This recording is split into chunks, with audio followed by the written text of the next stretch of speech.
সবাই কেমন আছেন? আশা করি সবাই ভালো আছেন। আজকে একটু চমৎকার লেসন শিখব। কি জানেন যে অ্যাডভার্ব দিয়ে আপনি কিভাবে সেন্টেন্সকে যুক্ত করবেন, সেন্টেন্স সাজাবেন, সেটাই এখন আমরা শিখবো। ঠিক আছে?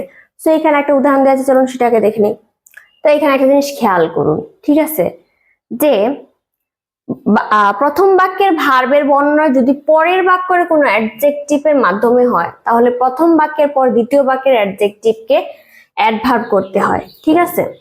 তো এই যে ফার্স্ট সেন্টেন্স, সেকেন্ড সেন্টেন্সে ব্যবহৃত অ্যাডজেক্টিভের অ্যাডভার্বের রূপ। এখন আমরা এই যে দেখুন, এত কিছু আপনার বোঝা লাগবে না, জাস্ট সিম্পল একটা জিনিস খেয়াল করুন। এই যে he is the wisest man in the village. ঠিক আছে? মানে কি, এই যে ভার্ব, এই যে জ্ঞানী ব্যক্তি কি, ইজ ট্রু, এই যে ট্রু, এই অ্যাডজেক্টিভকে এখন আমরা হচ্ছে কি অ্যাডভার্ব করব।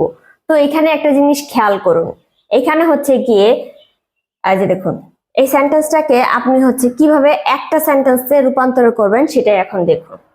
He is truly the wisest man in the village. দেখুন, এই ট্রুটাকে জাস্ট আমি কি করেছি জানেন, এই যে এইখানে ট্রুলি লিখে দিয়েছি। এখন আপনাদের মনে কোশ্চেন থাকতে পারে যে এই ট্রুটা আমি এখানে কেন লিখলাম।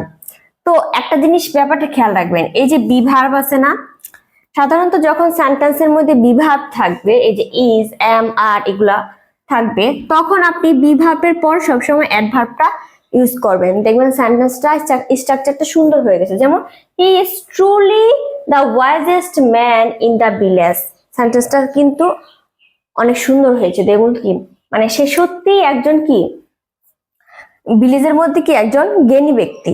ঠিক আছে? আশা করি আপনি এটা বুঝতে পেরেছেন যে অ্যাডভার্বটা আপনি কিভাবে ব্যবহার করবেন এবং সেন্টেন্স দুইটা কিভাবে কি একসাথে করবেন।